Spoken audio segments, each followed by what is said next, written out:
Bonjour à toutes et à tous, je suis ravi de vous retrouver à nouveau pour l'apéro du chef qui sera placé cette fois-ci sous le signe de la sécurité. Je reçois Hervé Roch qui est le fondateur de l'agence de sécurité Roch Sécurité. Bonjour Hervé. Bonjour Patrick. Comment vas-tu? Je vais bien et toi? Super. Est-ce que tu peux te présenter? Parce que moi je te connais, c'est un moment qu'on discute de pas mal de choses, business et autres. Oui, tout à fait. Mais voilà, je pense que mes auditeurs et auditrices aimeraient savoir qui tu es, quoi. Alors bonjour à toutes et à tous.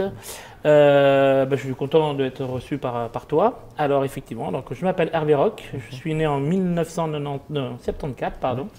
90, non, mais 74. J'ai un fils qui a 24 ans. Donc je suis dans la sécurité depuis plus de 25 ans sur Genève. D'accord. J'ai commencé par des grandes sociétés de sécurité et puis au fur et à mesure du temps, juste pendant le Covid, j'ai décidé de créer ma propre société. Okay. Voilà. Tu as décidé pendant le Covid ou tu l'as fait avant et Covid est arrivé? Alors en fin de compte, j'ai été licencié de la dernière société où j'étais.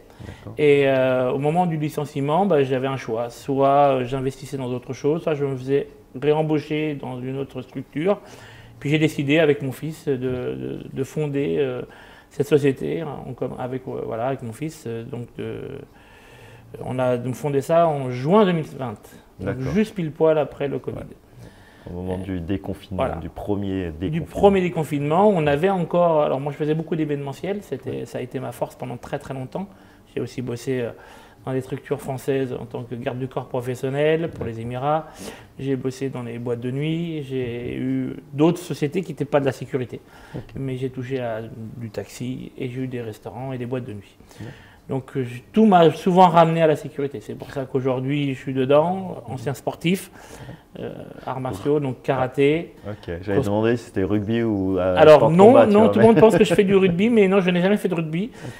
Tout le monde, j'ai toujours cette petite blague, j'ai fait 15 ans de danse classique, qui est faux bien sûr, mais je danse, ça ce qui est vrai, qui amène beaucoup. Non, j'ai fait du karaté, du close combat, de la boxe. D'accord. Boxe anglaise. Tu peux définir ce que c'est que le close combat? Moi je vois bien. Le close combat, c'est l'art de militaire français. Ouais. Voilà, c'est l'autodéfense, en fin de compte. Voilà. Le Krav Maga. Le Krav Maga pour les Iraniens, et c'est l'art de tuer, entre guillemets, en France. Voilà. Ouais.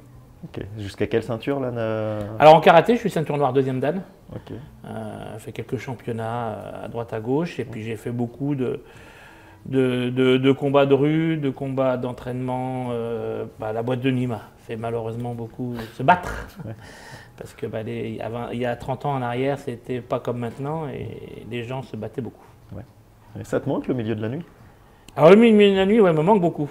Surtout celui que j'ai connu. Parce qu'aujourd'hui, le milieu de la nuit est un peu plus pervers. Je trouve que les jeunes ne s'amusent pas comme nous on s'amusait.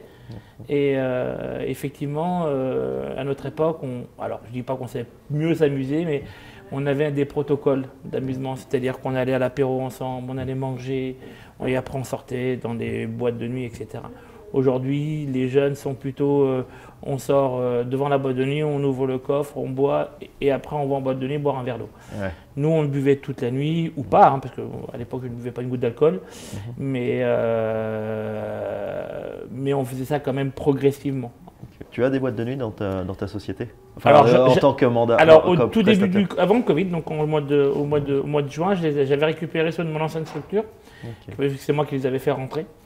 Et je les avais déjà fait rentrer dans celle d'avant aussi. Et le Covid m'a mis 3 claques, juillet, août, septembre. Ils ont fermé au fur et à mesure. Et j'ai perdu les marchés au fur et à mesure. Donc ce qui m'a obligé quelque part à ouvrir la partie patrouille, ronde et intervention, que je ne voulais pas faire tout de suite. Parce que dans la sécurité, c'est la partie, et ça toutes les boîtes de sécurité vous le diront, qui coûte le plus cher. D'accord. Qui coûte le plus cher pour la société ou pour le prestataire? Pour le mandataire? Pour la société. Okay. Parce que c'est quelque chose où il faut remplir du temps vide, avec des rondes, avec des fermetures, des ouvertures, des contrôles, puis de l'intervention mélangée.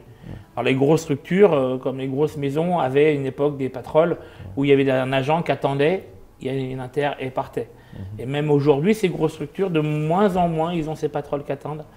Et ils rajoutent dans leur ronde ces fameuses interventions.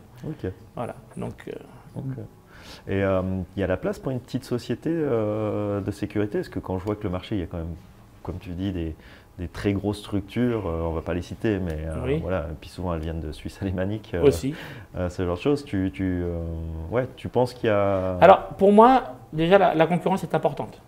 Ayant eu des restaurants, quand vous avez un restaurant dans une place tout seul, vous n'avez pas de clientèle. Ben, vous avez une clientèle, mais pas assez. Si vous avez 4 restaurants, même s'ils sont identiques, c'est 4 pizzerias, peu importe, ça amène du mouvement. Et le mouvement amène la foule amène le client. Et la sécurité, c'est pareil. Alors, effectivement, il y a eu des débordements. C'est-à-dire qu'en 2017, de mémoire, sur le canton de Genève, il y avait 197 sociétés de sécurité. Alors, quand on appelle une société de sécurité, c'est une patente. Une patente, c'est le droit d'exploiter. Ouais. Donc, une société peut être individuelle ou peut être avec 3000 personnes. En un an, ça a épuré de 90 sociétés. Parce que tous les petits qui sont arrivés ont cru, justement, je vais y arriver, je vais prendre gros 4x4. Et ça a épuré beaucoup. Donc, aujourd'hui, on est beaucoup moins. Sur le canton de Genève, canton de Vaud. Canton de Vaud est quand même beaucoup moins d'entreprises. Ce qui a fait du mal, ces structures-là, c'est que ça a cassé les prix. Et le fait de casser les prix derrière cette petite structure, même les gros ou ceux qui ont voulu se battre, ils n'y arrivaient pas parce qu'on arrivait avec un prix à l'heure et puis on disait mais non, mais on ne peut plus, vous êtes trop cher. Alors qu'en fait compte, on était dans le prix et si on disait moins cher, on n'y arrivait pas. Et même une petite structure qui n'a pas beaucoup de bureaux, qui n'a pas beaucoup d'admis. Donc aujourd'hui, le fait que c'est un petit peu réduit en nombre, il en faut, de la concurrence, mais ça permet quand même un développement. Après, chacun a un petit peu sa branche. On va avoir ceux qui vont s'occuper que de l'événementiel, ceux qui s'occupent de la route. Actuellement, beaucoup d'agents de sécurité font les routes. Ça s'est beaucoup développé. D'ailleurs, je l'avais développé à l'époque quand on venait de prendre le marché, quand j'étais dans une des grosses deux structures où j'étais. Qui n'existe plus d'ailleurs, qui a été racheté par une autre. Qui a été racheté par une autre, celle-là, effectivement. Effectivement. On l'a eu à l'interview. D'ailleurs, c'est toujours un ami. Salut Christian. Salut Christian. Et c'est vrai que cette partie-là, il y a la route, il y a la partie intervention, il y a la partie gardiennage. Et après, il y a l'APR, donc la protection rapprochée, qui est un domaine vraiment à part parce que c'est un domaine qui va travailler 3-4 mois dans l'année et puis le reste du temps, c'est un peu aléatoire. Et c'est quoi la force de Rock Sécurité du coup? Alors aujourd'hui, la force de Rock Sécurité, c'est déjà, moi j'ai connu tous les domaines. Donc j'ai une force, j'ai déjà de l'expérience. J'ai commencé tout bas. Donc j'ai été un simple agent devant une porte à garder au froid, au chaud, assis, debout, tout seul, à plusieurs. J'ai touché au secteur de l'événementiel, j'ai touché au foot. Je suis aussi directeur de sécurité du FC Cello à Lausanne, stade de foot en Challenge League. Donc secteur du foot qu'on a développé aussi avec Christian à l'époque de l'Euro 2008. Sacrée expérience, ce qui m'a fait une grosse carte. Le fait d'avoir travaillé avec Christian sur ça, ça m'a permis d'avoir une belle carte de visite sur la partie événementielle footballeur, alors que je ne suis pas très foot, à l'inverse de mon fils et de ma famille. Mais par contre, dans le domaine de la sécurité, je suis très fort. Je fais les concepts, voilà. Et aujourd'hui, Rock Sécurité, la force, c'est d'être présent. C'est d'avoir des agents qui ne s'arrêtent pas à être qu'un simple agent, comme on disait auparavant. Pour moi, un agent de sécurité, c'est plus l'agent de sécurité, entre guillemets, pas péjoratif ce que je veux dire, mais bébête, bonjour. C'est plus le colosse un peu idiot qu'on a devant la porte. C'est des gens qu'on prend, qui ont des études, c'est des gens qu'on prend pour leur… Moi en tout cas, quand je prends un agent, je discute avec lui et j'utilise sa force. C'est-à-dire que s'il est fort à l'écrit, il va dans un certain domaine. S'il est fort dans d'autres domaines, je ne fais pas le patron qui lui dit « toi, tu vas faire ce que je te demande ». J'essaie de voir dans quoi il sera le meilleur et dans quoi il ressortira ma société et il fera briller la société. Ils sont combien aujourd'hui? Aujourd'hui, on arrive à 9 avec une RH dedans, une ressource humaine. Et moi qui fais encore des missions. L'avantage d'être un patron, qui est plutôt leader que patron d'ailleurs. Je montre toujours l'exemple. Quand je donne un ordre à un agent ou une façon de faire, c'est que je sais qu'on peut faire comme ça. C'est pas fait comme ça parce que c'est écrit dans le papier. J'ai dit fait comme ça, c'est parce que je sais de quoi je parle. Et ces rondes-là, parce que si on en revient à notre cher ami. Lui, il adorait ça et puis je crois qu'il en fait, je suis sûr qu'il doit encore en faire. Toi, tu le fais parce que par nécessité, par plaisir, par montrer l'exemple? Les deux. Alors déjà, pour montrer, effectivement, surtout à mes agents, pour leur dire, écoutez, aujourd'hui, regardez, même votre patron, il n'est pas que patron, il est aussi agent. Ça m'arrive de mettre la tenue, comme faisait Christian d'ailleurs. Christian adorait ça. Et en plus, il est toujours très doué. Il avait des spécificités comme la chasse et tout ça. Il m'a beaucoup appris. Et j'ai beaucoup appris auprès de lui, que ce soit le management, que ce soit la gestion d'entreprise, que ce soit le côté leadership. Même si je l'avais inné, parce que j'ai toujours eu, dans toutes mes entreprises, même quand j'étais employé, j'ai toujours pris la main naturellement. C'est le karaté, ça, non? Ouais, on va dire le karaté, c'est aussi le fait de croire souvent en moi, je crois en moi. Et puis je sais que quand je décide d'aller quelque part, les gens me suivent naturellement. On va aller avec des amis à un restaurant, si je dis on va là-bas, les amis ne posent pas de questions, on va là-bas. Okay. Je ne donne pas d'ordre, mais si Hervé dit que c'est, on sait que c'est bien. Okay. Voilà. Plutôt bon vivant, le Hervé. Très bon vivant, ça se voit, malgré. On voit que le sport n'est plus là. Manque de temps? Ouais, manque de temps, et puis un peu d'énergie, effectivement, puis 7 jours sur 7. Je décroche encore, comme Christian d'ailleurs. C'est notre défaut, on est toujours derrière le téléphone. C'est-à-dire que même si j'ai un responsable d'exploitation, qui est mon fils, William. C'est comme ça que vous avez structuré? C'est comme ça qu'on a structuré. On fait compte, c'est que voilà, aujourd'hui, il gère tout ce qui est planification et responsable d'exploitation, donc tout ce qui est terrain. Moi, je gère tout ce qui est commercial, papier et tout le reste. Il a 24 ans. Hein. Il a 24 ans, ouais. Sacrée responsabilité pour un jeune comme ça. Ouais, en fait, compte, il a eu Christian, le connaît très très bien, parce qu'il a commencé chez Christian d'ailleurs aussi. Il avait 18 ans.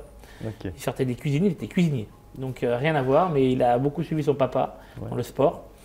Il a fait de la boxe, il a une bonne structure. Donc il pourrait être aussi agent. On dit que c'est un mini Hervé, plus large maintenant, du coup, parce qu'il pousse beaucoup, la fonte, et la boxe toujours.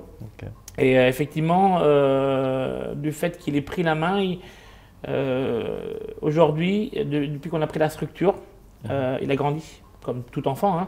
Sauf qu'il a vu que j'avais besoin d'être secondé et que je lui donnais beaucoup. En fin de compte, un bon leadership, c'est quelqu'un qui sait déléguer correctement. Je te donne, fais. Une fois que tu as fait, s'il y a un truc à revoir, on se voit à part, on en discute, on dit tiens, ça c'est bien, ça c'est pas bien, et on discute comme ça. Déjà, jamais je fais de réflexion, même à un agent, ni devant un client, ni devant. Voilà. Un agent, s'il a quelque chose qui ne va pas, je le prends à part. Alors, il peut y arriver, parce que sur le moment, des fois, de certaines discussions, et puis je me recalme tout de suite, et puis j'attends que l'agent, voilà, on se voit là, demain ou après-demain, tout le monde aura redescendu la pression, et on pourra discuter avec un peu plus de recul, parce que souvent sur le moment, et tout être humain d'aujourd'hui, quand on discute sur le moment, on lâche pas forcément ce qu'on pense, donc, ou pas le mot qu'on veut dire. Donc voilà. Selon toi, qu'est-ce qu'il faut pour être un bon chef d'entreprise? Pour moi, un bon chef d'entreprise, c'est ce que je disais tout à l'heure, c'est savoir donner la main, que ce soit à l'agent comme à tes directeurs, peu importe. Pour moi, c'est dire, voilà, si la structure, elle doit vivre sans moi, mais elle vit aussi avec moi. Et c'est donner la main, c'est savoir dire, voilà, je vous donne les clés de l'entreprise, faites-en bon usage. C'est ce que tu appliques tous les jours? C'est ce que j'essaie d'appliquer tous les jours. Cool. Et si on voulait te connaître un petit peu plus, ce serait ce serait quoi si tu étais un péché capital, ce serait lequel? Un péché capital? Je suis gourmand. C'est un de mes plus gros péchés. Mais ouais, je suis très gourmand. J'aime bien la bonne nourriture. Si une qualité chez toi? Compliqué de trouver une qualité. La modestie, du coup. La modestie, on va dire, mais on va dire quelqu'un qui lâche rien, donc quelqu'un qui est tenace. Je crois qu'il en faut dans ton métier. Et puis quelqu'un qui est tenace, qui se tient à ce qu'il dit, en fait compte. Ma qualité, voilà, c'est-à-dire que quand je donne quelque chose, je dis quelque chose, que j'ai raison, que je tort, pas c'est pas qu'il y a un temps où je me trompe, parce qu'on peut se tromper comme tout être humain, mais je vais jusqu'au bout de la chose. Je n'abandonne pas. Et une fois que je suis arrivé au bout, qu'on ne peut plus rien faire, je repose les cartes et je reprends du recul. On va dire que c'est ça ma qualité. Une anecdote sympa que tu aurais sur ton métier? Je pense que tu dois en avoir des sacrés. J'en ai quelques-unes. problème, c'est que je ne peux pas citer certaines parce qu'elles sont très connues. Tu peux dire son métier au-delà de dire qui c'est. Ouais, son métier, non, mais qu'est-ce qu'on peut dire? Une anecdote sympa. Eh ben, là on peut en parler parce qu'il est malheureusement décédé, ce personnage. J'ai eu la chance de travailler à côté de Johnny Hallyday. Okay. Et l'anecdote sympa, c'est que il m'a convié à manger avec lui et sa famille chez lui. Voilà. Donc, quand on était sur Paris. Et voilà, ça c'est une anecdote sympa quand j'étais en protection rapprochée. Okay. Et ça, oui, c'est un bon moment parce que c'est un personnage qui était amené à être connu, qui était déjà connu, on va dire, mais qui franchement a un cœur énorme. Un respect des gens qui était énorme. Il était dur, c'était quelqu'un qui avait ses déboires, tout ce qu'on pouvait dire. Mais c'est vraiment quelqu'un qui avait un gros cœur. C'était sympa de travailler avec ces personnages. Il nous manque quand même. Hein. Il nous manque, ouais. Mon père est très fan d'ailleurs. Ça fait partie de ces personnages. Pas du tout lisses, comme tu dis, avec ses démons, ses déboires, mais on l'aimait pour ça finalement. On l'aimait pour ça, et puis c'est l'un des plus grands carriéristes de la France. Hein. Il a commencé très très jeune et il a passé tous les temps et tous les styles de musique. À se réinventer. Il s'est réinventé souvent et c'est ça aussi, c'était sa force aussi à lui. Puis acteur aussi, on oublie. Acteur, oui, on oublie. David Lansky. C'est ça. Bon, après, il n'a pas fait que des... Il n'a pas que fait ça, mais il en a fait d'autres. Terminus. Oui, bon, on peut avoir mais bon, c'était pas carrière. mal. Alors, c'était pas terrible dans l'ensemble, mais c'est vrai que tout ce qui était technologie déjà de l'époque, ils étaient avancés. Et c'est vrai que si on regarde le côté scientifique, c'était pas mal. Pierre-William Glenn, j'ai pu le rencontrer. Donc, ah, d'accord. Ah oui. Il aurait pu mieux faire. Il aurait pu mieux faire. De lui-même, hein, il dit j'aurais pu mieux faire, mais j'étais jeune et con. Faut débuter. Il y a un moment, il faut débuter. Ouais. En parlant de jeune et con, tu croises le gamin que tu étais à 16 ans, tu lui dis quoi? Ne change pas, fais ce que j'ai fait toute ma vie. C'est-à-dire que si demain je devais appuyer sur un bouton retour à 16 ans, même si je sais ce que je sais aujourd'hui, je pense que je referai les mêmes erreurs et les mêmes parcours. Parce qu'aujourd'hui, tout ce que j'ai parcouru depuis l'âge de 16 ans et voire même avant, parce que j'ai commencé très très tôt à travailler, en même temps que l'école. La cuisine hein? La cuisine ou... Alors en fait compte, j'ai commencé, j'ai eu un papa qui était très sévère, il était gendarme, entre guillemets, que j'aime, il est encore en vie, j'ai la chance d'avoir mes parents en vie. Et un jour, j'avais 8 ans, j'étais très fan de la boulangerie-pâtisserie.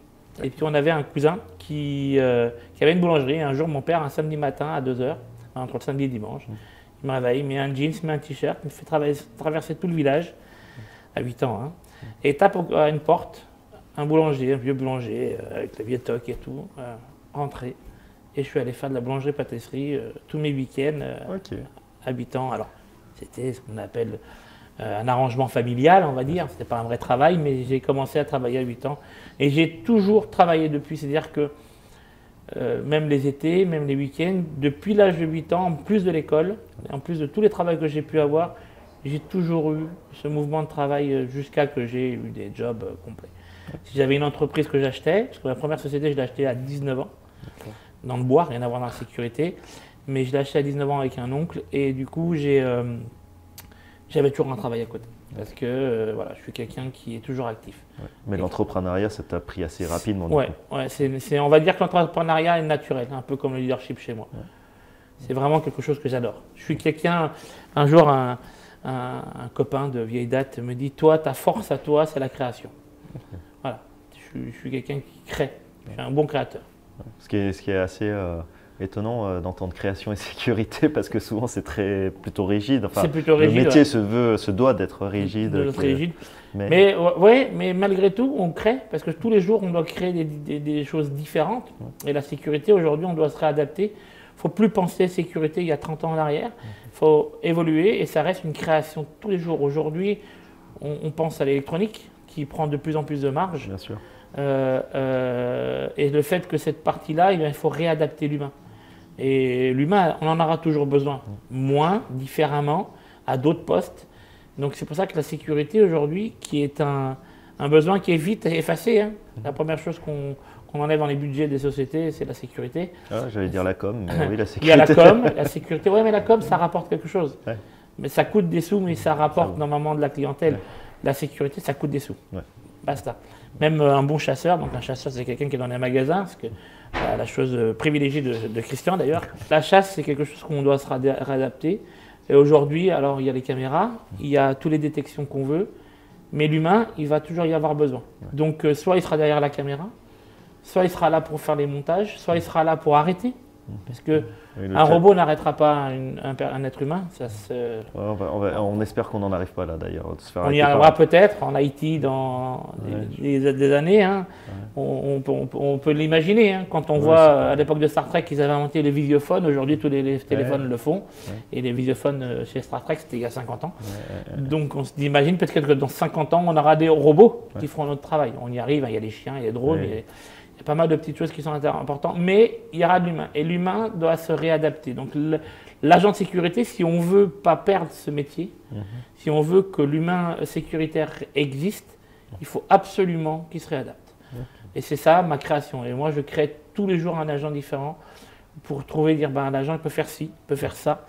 Il ne s'arrête pas et ne se cantonne pas qu'à la sécurité propre. Qu'est-ce que je peux te souhaiter, Rock Sécurité? Que ça perdure par rapport à mon fils, parce que je l'ai un peu créé aussi pour ça, et que lui, ça lui fasse son avenir.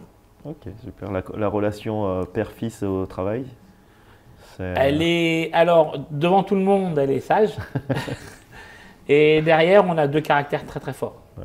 Donc, mais à la fin, c'est pas toi qui dis hey, je suis le papa, c'est moi qui ai raison ou... Là, maintenant, c'est de plus en plus de dire papa, j'ai 24 ans, j'ai de l'expérience depuis 18 ans et je sais de quoi je parle aussi. Okay, alors, il joue un peu, hein, oui. Mais c'est ce qui est bien parce que malgré tout, aujourd'hui, à 24 ans. Tu es souvent encore dans les études ou ouais, c'est ça. Et lui, en fin de compte, il arrive à diriger des bonhommes. On parlait des boîtes de nuit tout à l'heure, entre guillemets.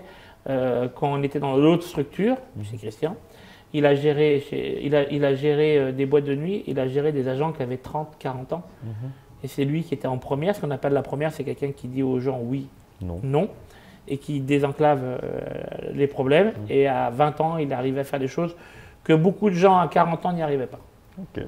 Bon. Donc il a ce petit feeling et ce don du parler. Notre force à nous, donc à mon fils et à moi, et c'est ce que j'essaie de donner à mes agents, c'est le parler. Ouais. De toutes les solutions, on peut les trouver au parler avant d'aller jusqu'à la force. Ouais. D'abord les paroles et après les paroles. D'abord les paroles. Ouais. C'est pour ça que l'entraînement et le sport de combat, malgré tout, est important. Ouais. Parce que c'est comme un chien qui a peur, il va mordre. Un agent de sécurité qui a peur, il va gazer pour rien ou taper pour rien. Par contre, s'il a déjà de l'assurance en lui, il va déjà voir le problème différemment et avec un peu plus de recul et il y aura moins d'accidents. Si tu étais le mot de la fin de cette interview. Merci de nous avoir déjà écoutés. Et puis le mot de la fin, si vous pensez sécurité, pensez Rock Sécurité qui est minimiser le risque pour maximiser la confiance. Super, merci à toi en tout cas. Merci beaucoup. Ciao. Ciao.